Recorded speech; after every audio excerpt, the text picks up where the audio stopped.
All right, welcome.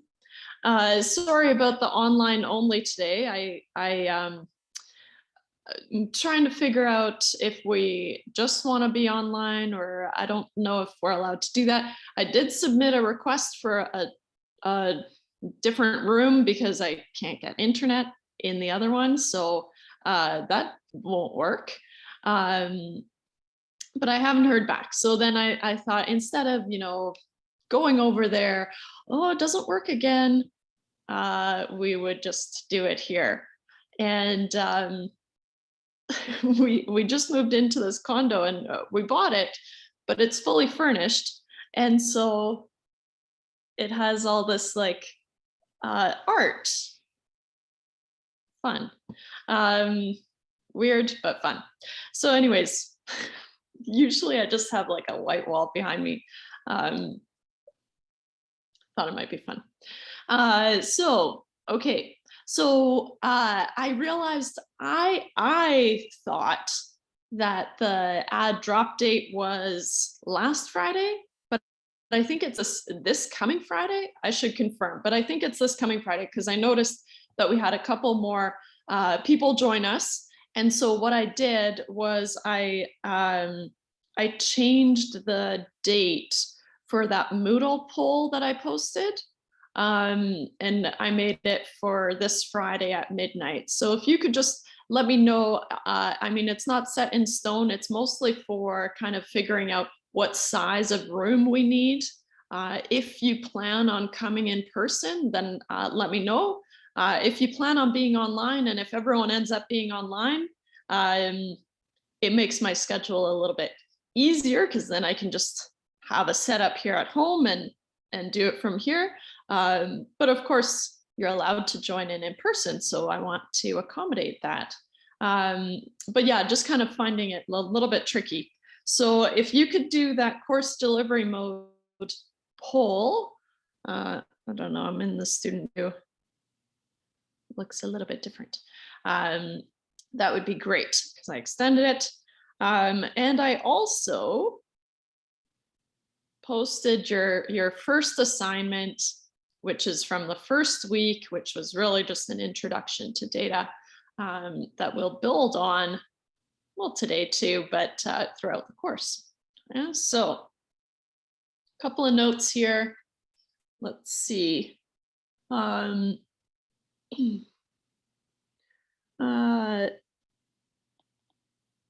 Moodle poll, which was course delivery mode.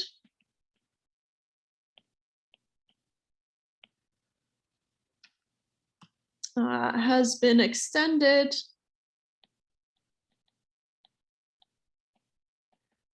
until Friday, which is January 21st at 11:59 p.m. because midnight gets weird. That's actually the next day anyways. And maybe I should make this look like a 9.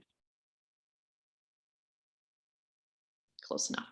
And assignment number 1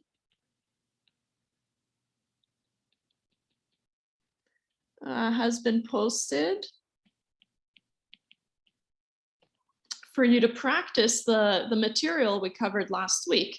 Now, I always find that towards at the beginning of the term, because I'm not used to talking so much, I don't know, you just kind of get a break over Christmas and you don't talk so much, my voice gets a little bit weak. So I did cheat.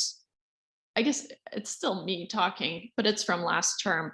And I thought, oh, okay, well, that's good, because that'll wrap up the chapter 1 stuff that I wanted to do. So it was a video from last term. Hopefully that was okay. It was a little bit long, but like I said, you could start at the 9-minute mark. And I know you guys are watching in time and a half anyways, so I don't feel bad. Well, I do feel a little bit bad. So I'll try to keep it in the 50-minute range, but it's just nice if we can wrap up a chapter in a week too. Okay, so assignment number 1 has been posted. for you to practice the material from last week.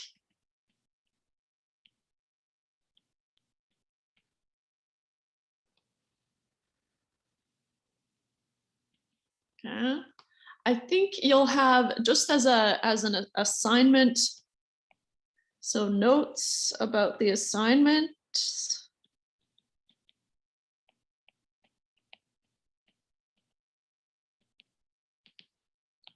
You have 10 attempts, okay? So it'll tell you if it's right or wrong, and there are no penalties, okay? 10 attempts per question. No penalties, okay? If you reach kind of, you know, your 5th attempt, 6th attempt, and it's still not working, then that's the time to reach out to me. Okay, so oh, and I guess I should say when this is due. So assignment number 1 is due on Monday. I like to give you at least a week to work on, or kind of a week. So it would be due Monday night at midnight, so that we can kind of start fresh next week and be all good. Due Monday, I want to say January 24th at 11:59.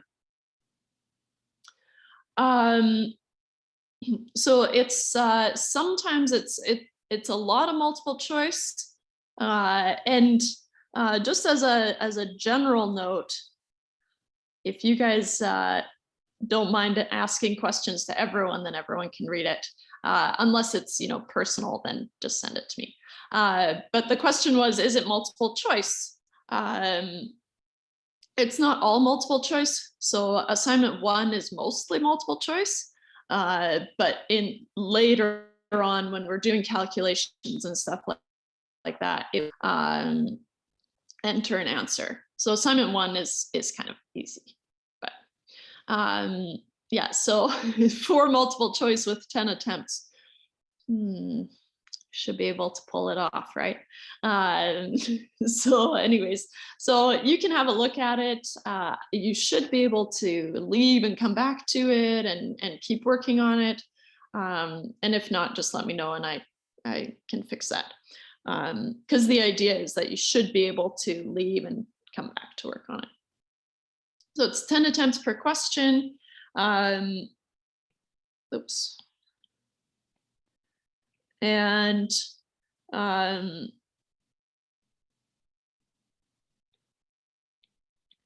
we will have a total of 14 assignments. I want to say about 14 assignments. That's what I have made up, and that's what I'm happy with. But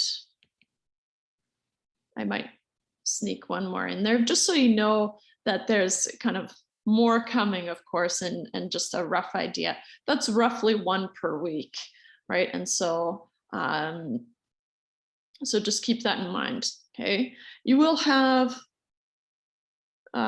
you are assigned, oops, you're assigned 10 late passes. Okay, late passes, and 10 is a lot, right? So 10 is a ton. Usually I only do 2, but what happened last term is I think everyone's just kind of overwhelmed with school, and you're likely a lot online, and that can be hard. And so instead of having you email me and say, oh, can I have an extension? And I, you know, depending on the scenario, so instead of dealing with that, what I decided to do is just give you 10 late passes.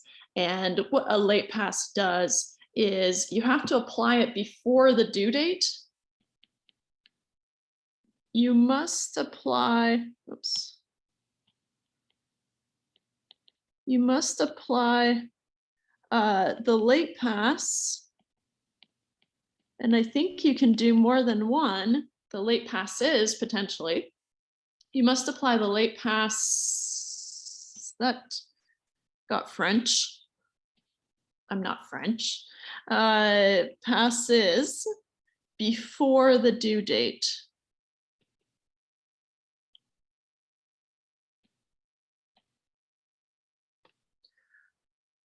That's very much like if you are working on a project for a client and you're not going to make the deadline, you need to let them know in advance, right? Same situation, except it's just an assignment and you just submit a late pass, and so it's a lot less stressful, right? But you do have to submit it before the due date.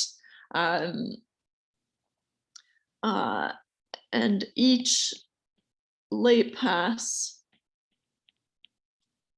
extends the deadline or extends the due date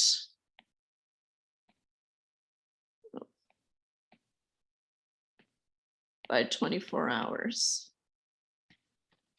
Okay, so if you need more time, my advice to you is yeah, so what's tricky is the question is how do I apply a late pass? And I can't see it on my end because I guess I'm not a real student. But people were able to do it last term. So maybe after class we can have a look on your end or something like that. But people were able to find it. So you might have to go into the assignment. You should be able to apply 2 late passes for a 48-hour extension. Because I've set it so that you can apply as many late passes as you want. Now, one thing that I will say is don't waste them all in the beginning here, because the end of the term is going to get crazy. I know, not in my course. We kind of stay steady throughout the course, but I know some other, if you're working on a project and stuff like that, it gets a little crazy towards the end of the term. So, oh, nice. Okay, so you're able to see the redeem late pass option near the start assignment option. Nice. Okay, so does it ask you, how about this? If you fiddle around with the late passes to see what happens, I'll reset them tonight. So that way you can have a safe space to try it. So if you try to redeem a late pass, and if someone wouldn't mind trying it to see if you can do 2, or if it just has the one option and how it ends up looking. I'm so curious, because as you'll see here on my Moodle page, or at least it was, here I'm signed in as a student and I hit the assignment.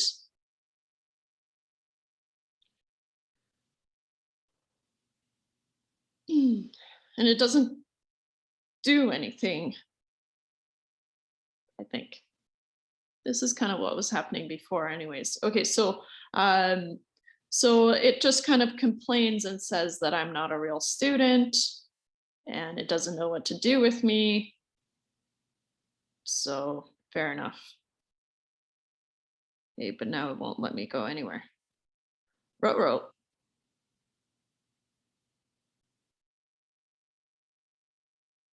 Okay. But yeah, so you can play around with those late passes, see how it works, and then I'll reset and give them all back tonight. Uh-oh, now my Moodle's doing something weird. Stop thinking. And yeah, I said stop thinking. Okay. Let you guys play around with the late passes anyways. Okay. Now I'm back to my end.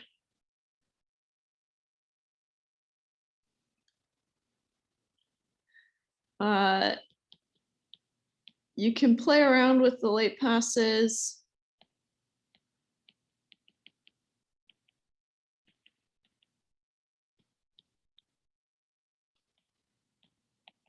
and I will reset them tonight.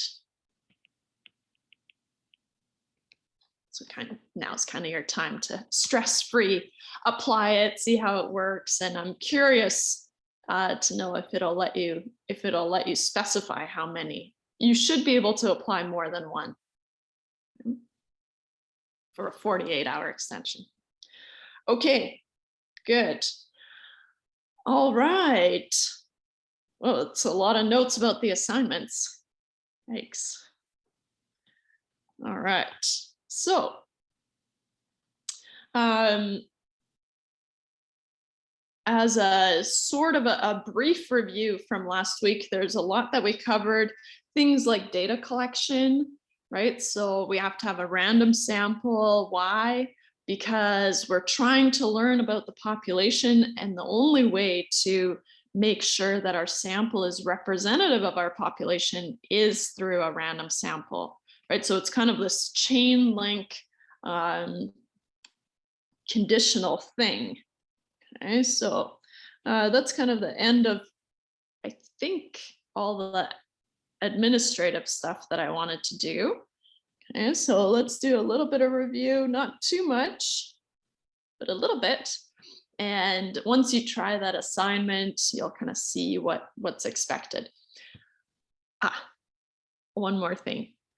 In terms of studying for the tests, or I guess we decided we were going to have quizzes, but either way, doesn't matter, same thing. The assignments are good practice, right? So expect to see those types of questions, different data, but similar types of questions as the assignments. So take those assignments seriously. And of course, the quizzes are all open book and stuff like that. So make sure that if you're struggling with something, then really document it, right? And make sure that you get to the bottom of it. Don't just, oh, I got the right answer. Okay, it's over. No, it's going to come back to haunt you on the quizzes. So just keep that in mind. But also keep in mind that the quizzes are open book. They're timed, but they're open book. And so because we're online, well, we're not technically all online, but the quizzes will be online. So I have no way of policing that. So they're just open book, and just make sure that you have all your resources ready, right? Because everything's allowed except for, talking to your friends and stuff like that. But more on that, I guess, closer to a quiz. Now, in terms of review, we said, okay, we talked about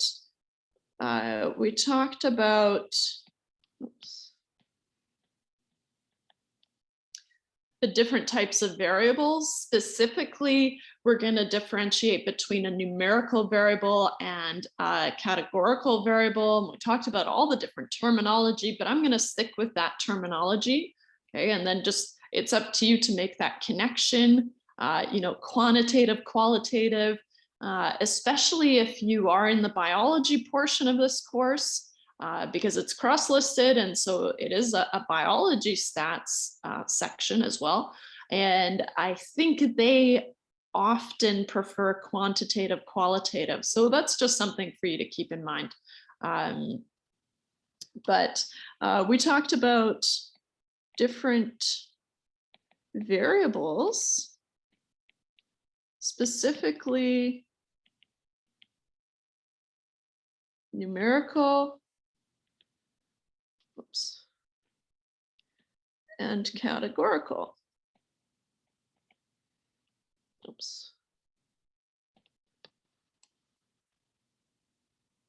Okay. So we talked about numerical and categorical data, and that's going to come back to haunt us now, because from here on out, depending on if the variable that you're interested in, let's say the height of some group of people, I don't know, you might have collected other information, other variables, right? But if the one that you're interested in is height, that would be a numerical variable. And that's going to dictate how you're going to analyze it, how you're going to summarize it, what can you do with that variable, right? And so what's appropriate and what's not. That's all going to come down to what type of variable do I have. Now we're going to focus on numerical and categorical.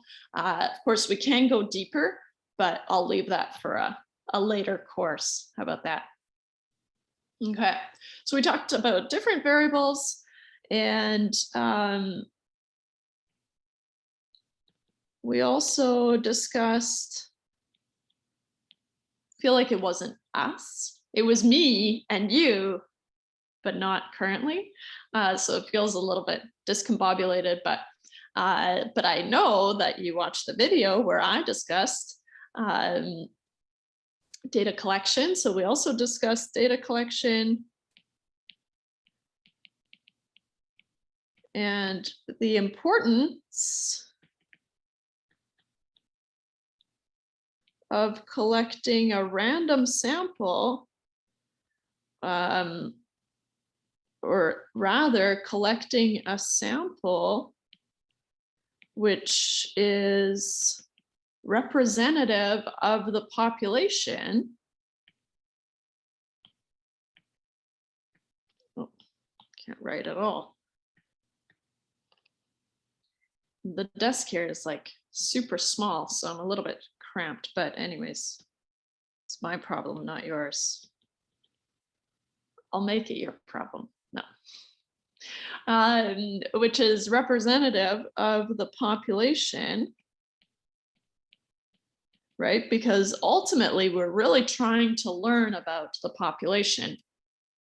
For example, biology examples are always fun and kind of fun to wrap our heads around. So if you're interested in a certain type of frog, we understand that we can't look at every single frog of that type at the same time, but we can collect a sample, and as long as that sample is representative of the population of all those frogs, then we can learn about the population, what's happening at the time, right? And so so that's why it's so important that our sample is representative of the population. Okay, so we also discussed data collection and the importance of collecting a sample which is representative of the population.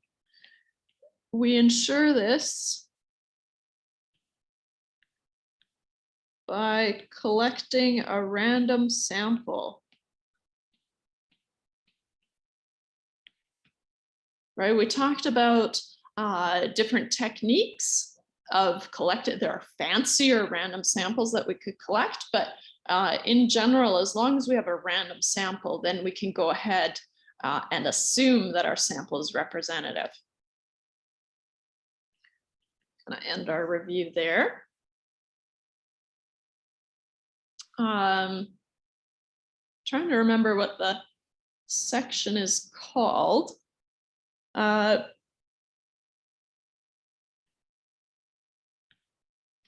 think it's called something like summarizing data or something like that. So moving on to chapter 2, you'll see I did post some notes, some kind of guiding notes here that I'll take little snippets from, but they're a little bit outdated because they revamped the textbook and kind of changed chapters around, but the stuff that I had typed out, I still wanted to use. So it's called part 2, but it's chapter 2 now. I feel like it's called summarizing data. Okay. And section 2.1 is going to focus on numerical data. So it's going to take us quite a while to work through all the different ways that we can summarize numerical data. And then for categorical data, what you're going to find is there's not a lot that we can do. Okay, why is that? Well, because we're looking at categories of our data, right? So our data is just categories. So we're very limited to what we can do there. We can count how many are in each categories. In each category, we could have a kind of a cross tabulation of 2 categories, but at the end of the day, we're really only talking counts. So we're going to focus on numerical data because that's where we have all the options for what we can do with it. And so 2.1, we're going to spend a lot of time, and by a lot, I mean today and Thursday, and then Friday will just be categorical data. 2.1, feel like it's called something like summarizing numerical data. I'll highlight that, okay? Because already you're seeing the importance of, okay, what type of variable do I have? What's appropriate here? Okay, so all the techniques that we talk about here are only applicable to numerical data, right? So you can see how important it is to be able to identify a numerical variable and a categorical variable. We also talked about, it gets a little bit tricky, right? Because there are some variables where you could argue either way, right? I'm going to use this as a numerical variable, and what was our argument? Because it makes sense to talk about the average. People might disagree with you, right? But as long as that's your logic, then that's fine, right? If it makes sense to talk about the average, we have a numerical variable, okay? But that's stuff we talked about last week. So first thing we want to do, and often in what we call exploratory data analysis, we visualize variables, especially if we have a lot of variables. What we tend to do first is visualize these variables. Okay, so, and I think I have it written down. So let me just confirm here, or check at least. Yeah. And maybe what I'll do is I'll go, grab all this stuff.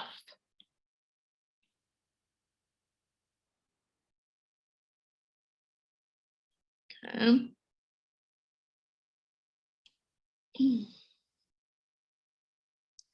So once we've collected a data set, right, then we have some number of variables, and we want to have some idea of what they look like, right? And so I'm going to say data visualization, which is what it is, or data viz as we call it in the biz, right? Data viz. And so data visualization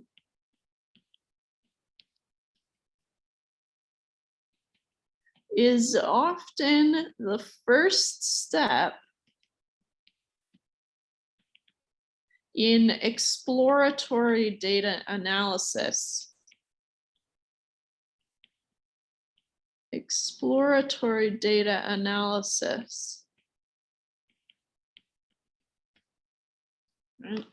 So if someone says to you, oh, well, you should do some exploratory data analysis, or EDA, sometimes, I'll never call it that, but people do. So in exploratory data analysis, maybe I should call it EDA, what we're doing is we're poking around in our data to see kind of if there's a clear path, something obvious that we should be looking into, what's going on. It's tempting to kind of dig around and find something really interesting, but really all you're doing is you're having a look, what's going on in my data? What are some typical ranges of my data? And the easiest way to do that is to just visualize it with graphs. Okay, so we're going to talk about some of the different options. For numerical data, there's really only one that we tend to gravitate towards. There are others, but one that we're going to use most often. Okay. One thing that I want you to keep in mind, and that I have a note and kind of a cautionary tale here, is, oh, now my laptop's doing something weird, but hopefully we're going to keep going through it. It's like verifying some file. Anyways, I don't know. what I want you to remember at all times, if you're making a data visualizations, maybe something a little bit more advanced than what we're doing in this course, I want you to remember that you have to provide a clear and concise summary of your data. Okay, that's the goal of visualizing your data, is saying, okay, look at this, and you shouldn't have to explain very much, right? So a successful data visualization should require minimal explanation. Okay, you might have to say, okay, here are what these 3 colors mean or something like that, but you don't want to have a situation where you have to explain 14 colors. That's really kind of defeating the purpose. Okay, and so what I have is I have an example, and we're not going to make visualizations like this, but it's good to kind of have an understanding of what's good and what's bad. And so here,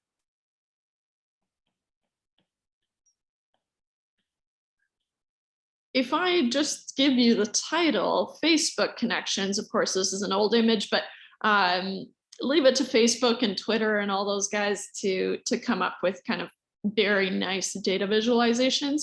So if I just tell you, okay, here are Facebook connections, then we look at this image, this data visualization, and we understand immediately what's going on here. Now imagine, right? And maybe I feel like maybe I should explain, I don't have to, but where it's kind of lighter, that's where we have more and more connections, right? And so each connection makes a line, right? And so from city to city, and we're focused on this part of the world, I guess, and so as we have more and more connections going from one city to another, it becomes brighter and brighter. Now, imagine this as a data file, right? You would have geolocations for connection number 1 and connection number 2, and you'd probably have information on, how long have they been Facebook friends and stuff, right? So there would be tons of information. This is just one thing that we can summarize with a visual. Hey, I'm just noticing now there's like this kind of interesting line going on there. They all party together on the weekends. No, I don't know. Whereas this is my example of a bad visualization. Now, it's beautiful, and it even has, it's exciting, it's beautiful, it's technical, but what does it mean? Okay, even if we had some idea about this data, right, and maybe even if we were immersed in the data, I have questions, right? So so here we're rooted from the CMM. It's called the Center for Mathematical Modeling. I don't really know what that is. I stole this from the internet, but anyways, so we've got some root, and then the questions that I have are things like, well, what do the different colors mean, right? Does the length of this kind of balloon string mean anything? Or is it just arbitrary that these bubbles are above the first layer, right? And it kind of has this transition going up. Does that mean anything, or is it just a space issue, right? Do the sizes of the bubbles mean anything, right? So you would have to explain a lot here. And that's what I want you to avoid, right? If you're making your own visualization, then I want you to avoid this kind of tedious explanation. Now, I'm guilty of it. You will be guilty of it at some point, where you've spent so much time with the data and it's also so obvious to you, right? That each bubble would have to, like the color of each bubble means something, and that's obvious to you. But then when you go to present it, people are confused, right? And you end up having to explain yourself, and that's not fun. That's kind of embarrassing. So that's what I want you to keep in mind, is just the simpler the better, right? Maybe we could have communicated all this information instead of packing it into one graph. Maybe we could have split it up into 3 simpler graphs. Okay, so here,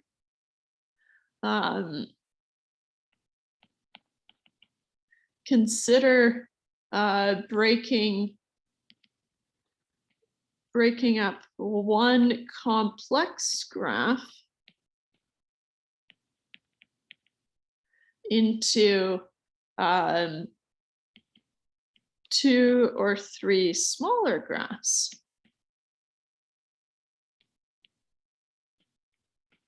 Oops.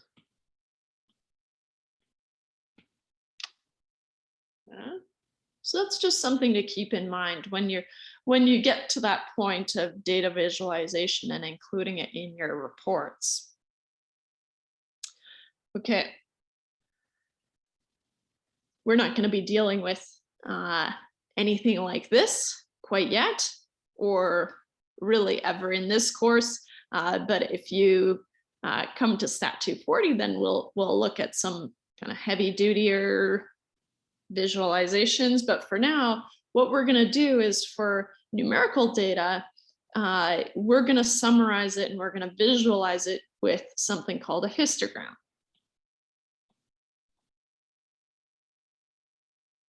Okay.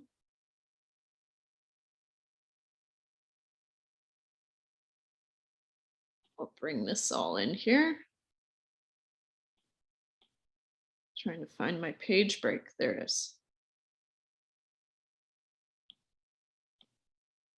Gonna grab the rest of this sentence too.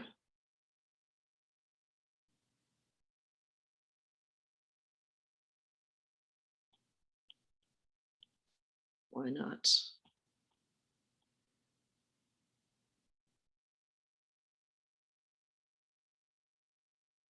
Get a little bit smaller, this one a little bit bigger, then we're off to the races. Oh, how about that? Close enough. Okay. So to visualize numerical variables, we are going to use histograms. Okay, and a histogram looks like this. And what I've done is I've just created 2 histograms of randomly generated data. Okay, so you don't know how to do that, you don't need to, right? But here are 2 examples of 2 histograms, so 2 different numerical variables. Okay, and so numerical variable number 1 is called x1 and number 2 is called x2. That's pretty common. X1, x2, y1, y2, same idea. Okay, so x1 is variable number 1 and x2 is variable number 2. Okay. And to visualize numerical variables, we're going to use histograms. So how do we make these histograms? We don't make them, of course, software makes them for us, but what happens? Okay, so imagine a numerical variable such as heights, right?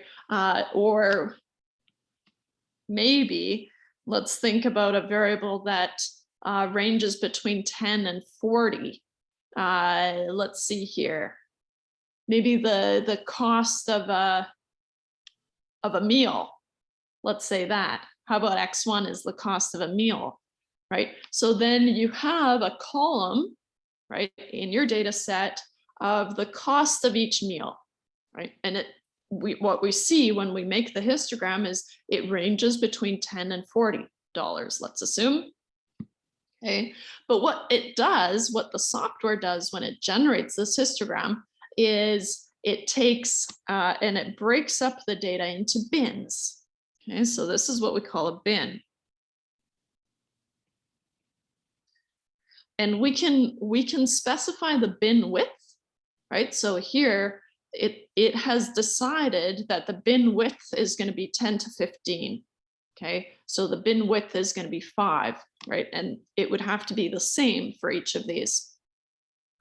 So what it does is it goes through our data set, and as soon as it finds an observation between 10 and 15, it lays it down in that bin, right? And so as we get more and more observations, notice the frequency here is actually the frequency of the observations.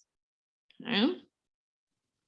So we have the most observations in the 20 to 25 category for variable number 1. Okay.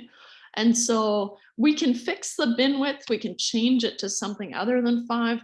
I personally prefer to just let it do the default bin width. There are scenarios where you might lose a little bit of information, you might not see everything that's going on with the default. But I like the default bin width, and I wouldn't mess around with it too much, but just know that you can. Okay. Whereas it's a little bit trickier to see what the bin width is here for variable number 2. Variable number 2, if I'm just looking here between 0 and 50, halfway would be 25. So my guess is that the bin width is 20 here. That's my guess, right? 0 to 20 to 40 to 50, right? So here.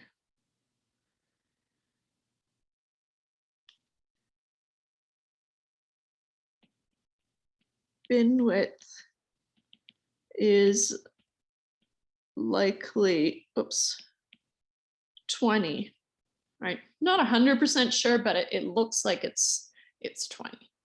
Yeah.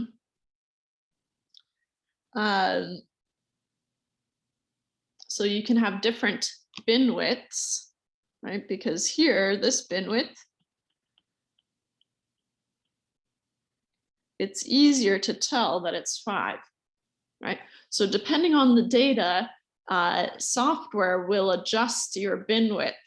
Okay? And I say software because it doesn't match software you use. Now, Excel just recently started incorporating histograms and being able to produce histograms. And that was very weird and made me not like Excel at all. I like using Excel, but I just, for statistics, it's a little bit limited. Okay, so just keep that in mind. We should be using something like R or SPSS or some other jump. There's so many softwares that we can use, but software will use a default bin width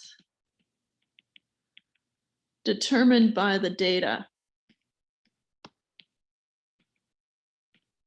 Right, so first thing that we notice is that these two variables, they have different bin widths, right? And one reason for that is because the range of the data, so the plausible values for the data is different for each of these. Okay? And we'll talk about that. And so first thing we want to do is, the reason we're visualizing data is to look at the distribution of the data. Okay, and we use the word distribution, you know, in real life. If you're investing and you've got maybe some volatile stocks and maybe you have some safe stocks, and then someone might ask you, okay, what's your distribution? Right? Is it 50-50? Is it kind of 80-20? Right? And so we use the word distribution a lot in real life. So we just need to make the connection from real life to here, where we are actually visualizing, okay, what's going on here, right? where are most of the observations? Well, they're between 20 and 25, for example, right? So kind of an extension. The only reason I talk about that is because the word distribution throws people off, and I understand that, but it's really just the shape of the data and a couple of other things. Yeah. So one of the most common distributions is the normal distribution. So notice that I've capitalized normal because it's a name. We can also call it a Gaussian distribution, but that is a little bit weird. Okay, so it is just a name. It's not just, oh, it's a normal distribution. Right, it's a name.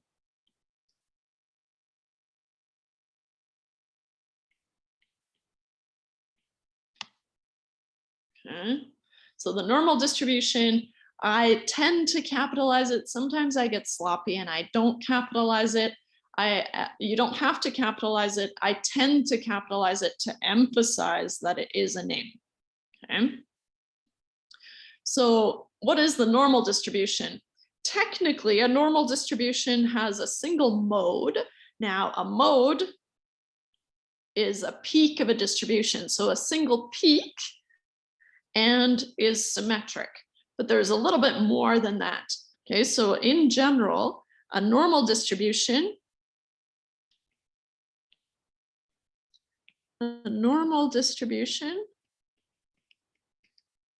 looks like a bell shape. Okay.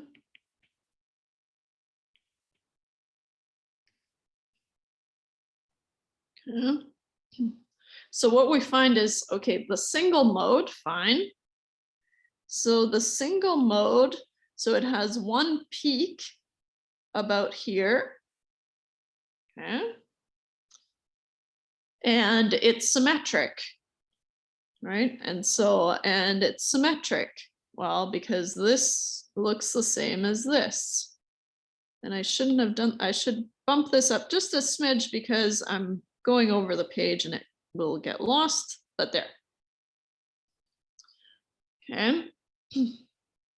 So a normal distribution technically by definition just has a single mode, which is one peak. Okay, and it's symmetric, but it's symmetric in a special way that it makes this bell shape. Okay? So what that looks like is, okay, we have our most common observations here in the middle, right? And then we have less frequently occurring observations towards the tails. Okay? So these are what we call the tails. Let's see if I can find a different color maybe, right? So here, these are what we call the tails.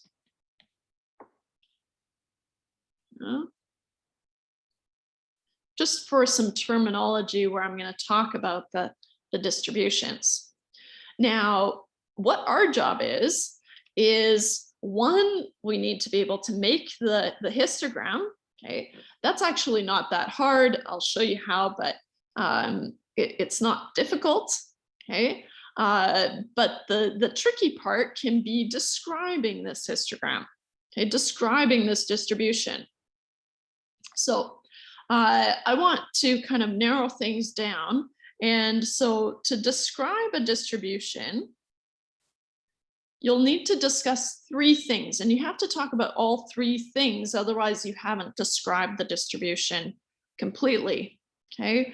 And so for our purposes, we're gonna narrow it down to the shape, okay? We're gonna talk about the shape, the center, and the spread, okay? And if we touch on those three things, that will describe the distribution in general completely. So for the shape, we're going to talk about normal versus non-normal. Okay, does it have a bell shape or an approximate bell shape, okay, or not? And I'll talk about some of the other non-normal distributions, but for now, let's just focus on, is it normal or non-normal? Okay. And here I want to emphasize that this is just approximately. Doesn't have to be this beautiful bell shape, but if you kind of squint and put a kind of a towel over it or a blanket over it, does it look approximately normal? Okay, or not?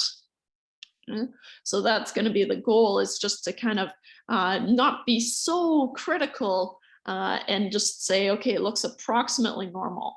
That's going to take practice. Where is it centered? Right? What is the most frequent observation, or roughly where is where's the peak of the distribution? Right, the peak, roughly. So where is this peak of the distribution? Where is the point? Because that's where most of the observations are, right? The most frequently occurring observations. And then the spread, again, is the rough approximation. And what I want you to do, so the spread, sometimes I'll call it the range, which can be confusing if you've taken any math courses, right? Because the range is the y values.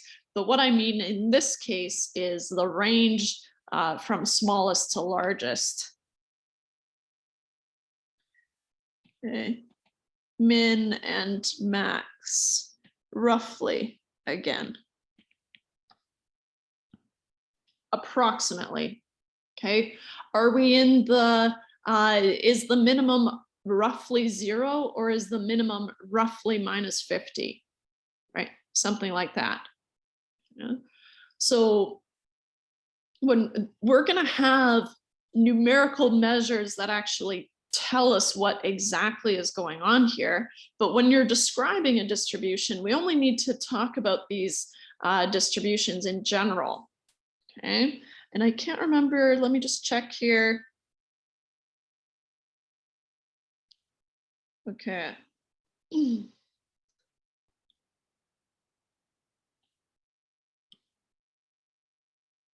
Don't want to get there quite just yet, okay?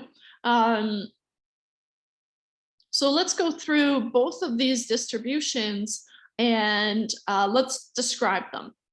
Okay, they look very similar, and they are, with the exception of one thing. Now, let's see if I have it still. Nope. I'm just gonna grab blank slates here.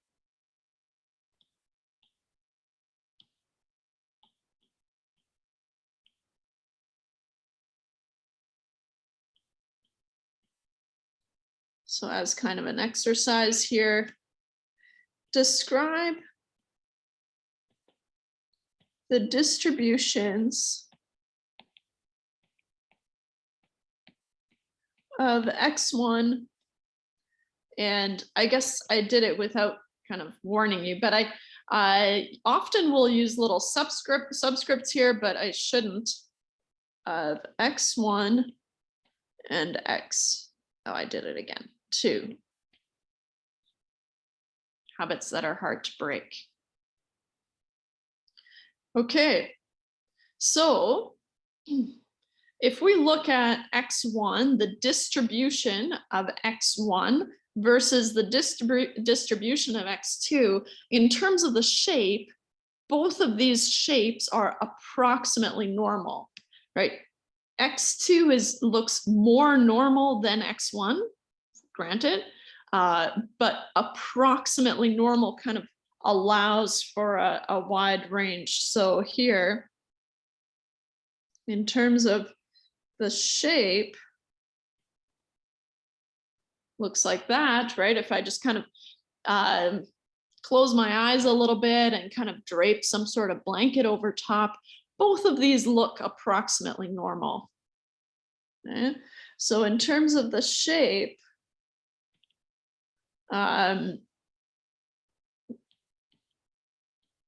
approximately normal for both. Okay. We were going to talk about the shape, the center, and the spread. right? So now we can use the shape to kind of pinpoint where roughly is the center. Now we're talking about, is it in the negatives, right? Is it in the negative tens or negative thousands, right? We don't care about exact center because we're just approximating the shape, right? So we can't get too nitty gritty about where it's centered. Here, it's enough to say that it's centered roughly on 25, right? X1 is a little bit easier to look at than X2, but it looks like X2 is roughly centered around 20 or 25, right? So here, if I have kind of the centers, right, roughly. So the center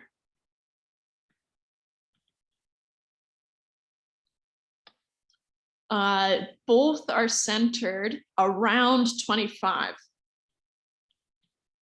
Both X1 and X2 are centered approximately at 25. Yeah.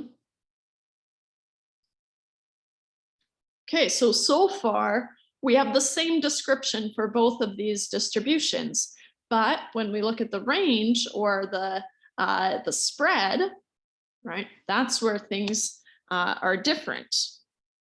Okay. So here the spread is roughly from 10 to 40, whereas here the spread is, and I don't want you to waste any time here, it's roughly negative 50 to 100, right? Despite it going over negative 50, it's in the negative 50 realm, right? And it's in the 100 realm. Okay, it might not be exactly 100, right? But in terms of the spread, X1 ranges between 10 and 40. Oops. While X2 ranges between, what do we say? Negative 50 and 100. And I'll make a note here. Notice this is not precise, but we only need rough approximations.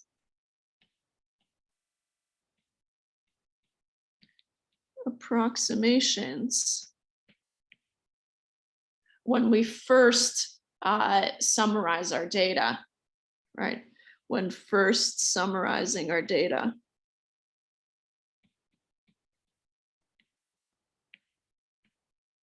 Why is that? People struggle with this a lot, but if we're just looking at a graph and we're just trying to get a handle on what's going on here, then of course, if we are interested in exact values, we can go into our actual data and we can find the minimum, we can find the maximum, right? So we'll be able to find numerical values for each of these things, the center and the minimum and the maximum and a couple of other things. Right. So that's not our main concern here. The main concern is describing the distribution. Now, one fun thing that I kind of think is helpful, if you're asked to describe the distribution of some variable, right, then what I want you to imagine is that you're describing it to someone over the phone. So I've got this, I guess they did a study and the banana is the most common fruit to use as a phone, as a fake phone. I'll dig up the study, but pretty funny. So here I'm on the phone and I'm talking to my friend and, oh yeah, I'm looking at this distribution and, oh wow, it's my friend talking. Oh wow, maybe I should make a TikTok where I star as both. Anyways, that's what I should be doing. It wouldn't get very many views though. Oh wow, can you tell me what what your variable looks like? Oh yeah, you bet. Well, let's start. It has a normal distribution. Oh, cool. Tell me, where's this normal distribution centered? Oh, roughly 25-ish, 20, 25, 30, rough range. Oh, okay, yep, that's great. And then, yeah, it goes from 10 to 40. Click. Anyways, I don't think I'd get very many views. And I'm also not sure I understand TikTok. I'm not on there, but I understood the assignment. I didn't. Anyways, so just rough approximations to get an idea of what's going on here. Okay. So why do we care about the spread specifically? The center is great, but it's just one value, right? But when we talk about the spread, it gives us an idea of the plausible values, okay? And so kind of reasonable values that we would expect from our data. So the idea is if you went out and you collected more data, different data, right? If you found a value from the X1 population, that was maybe at 75, that would be strange, right? If you collected data and you found an observation that was at 75, based off of this knowledge that most observations are between 10 and 40 from before, that would set off an alarm and say, okay, that's a weird observation. I'm going to look into that one, right? Maybe there's something interesting there, or maybe it's, I recorded it incorrectly, right? Something to look at, right? Whereas for X2, if we have an observation of 75, all of a sudden, that's completely expected, right? I'm trying to avoid the word normal because I'm reserving it for the normal distribution for now, right? But it's a little bit tricky. So, but an observation of 75 from the population of X2, now we're completely, it's expected, it's not unusual. And so that's how we use these ranges. So what we say is the range from 10 to 40, right? That's really only distance of 30, right? Whereas between negative 50 and 100, that's a distance of 150, right? So considering the spread,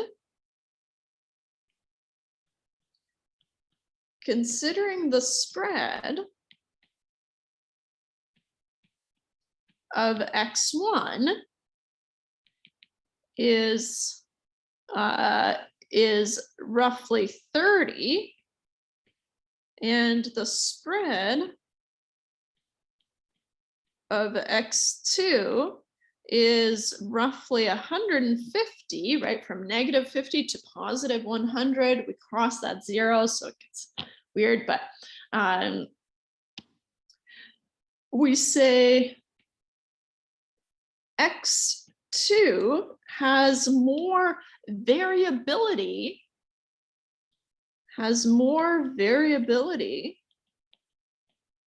than X1. Okay, and I keep doing little subscripts, and I don't mean to, but it's just old habits. Here I did it so many times until I noticed there. And this doesn't read like then, but that's what I mean.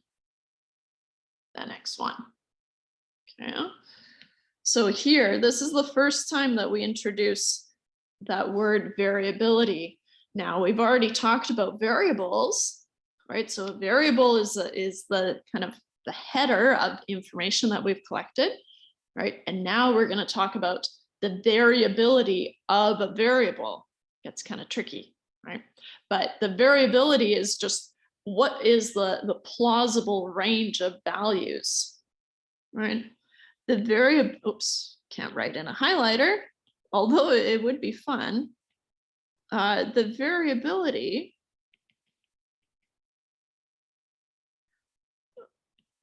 helps us determine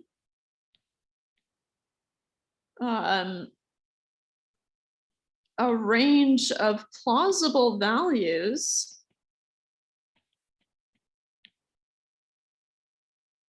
if we were to collect a new sample, right, from the same populations. If we were to collect a new sample from the same population. From the same populations. Yeah. Okay. So we'll talk more about variability. Specifically, we're going to talk about how do we measure variability, right? What's an actual measurement of variability? We saw it last week when we talked about the standard deviation and maybe the variance, right? Oof, okay. Things are heating up here, right? And so we're going to talk more about variability, specifically calculating the variability of a sample. But before we kind of close up today, so I'll leave that for next day, I want to talk about some non-normal distributions. Okay, so some non-normal, and I guess I have a page break here. So,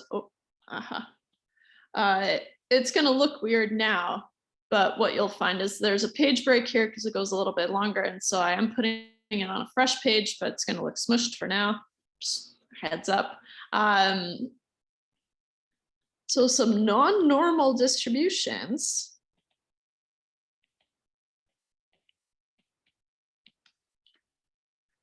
might look, in general, might look like something like this, right? And so here we have a long tail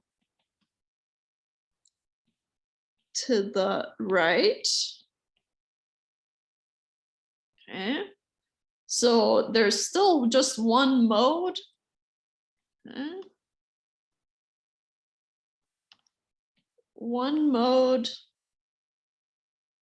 but a long tail to the right, and maybe I'll write that here instead. Long tail to the right. And I'll bump this over.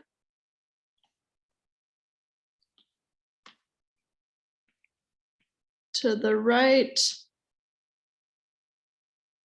or positive direction.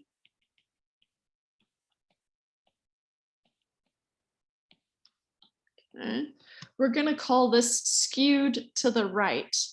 Now, what throws people off is we are so in most fields, we would be talking about, okay, where are most things happening, right?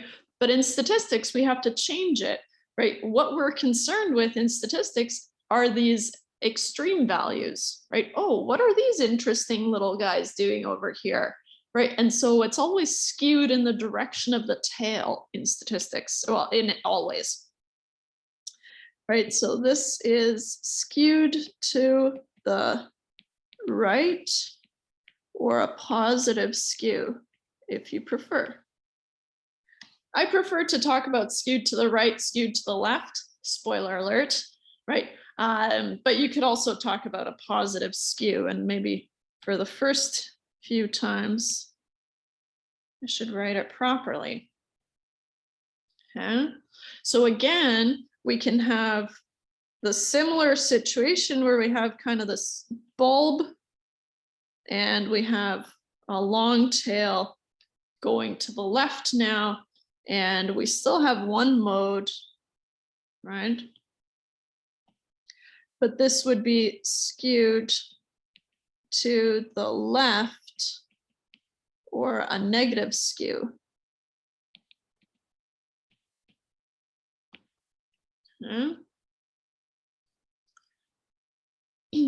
So as a note, the distribution is always skewed in the direction of the tail. Whereas if we go back to our normal distribution, I'm not going to scroll back up there, right? But here, if we had to pick a tail that we were skewed towards, right, then it's symmetric. So that's what makes it normal. Yeah. And I'll pull it from here because I have it.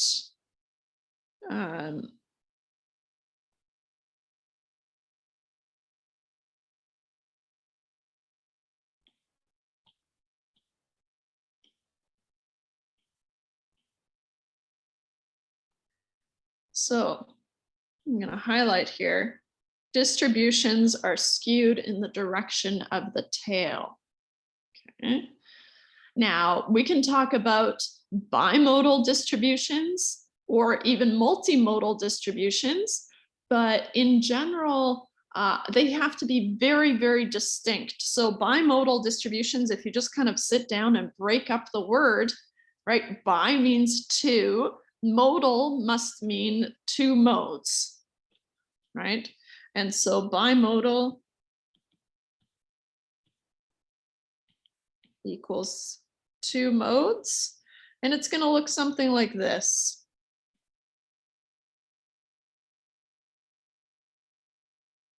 You know what? Make it more realistic by not having the same size peaks. How about that? Right, so here I have two modes. But I will say that these must be clearly distinct. Otherwise, we could probably call it a normal distribution. In this case, these are clearly distinct modes, right? And then we could even take it further and we could say, okay, well, I could have a multimodal distribution.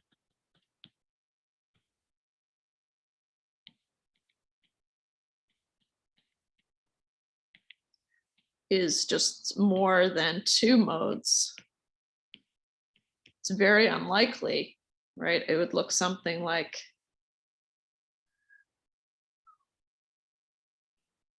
that. Even this, I would argue, might not be a mode of its own, okay? But something like that, where you'd have two or more than two distinct modes. That's not going to happen, okay? Very rare.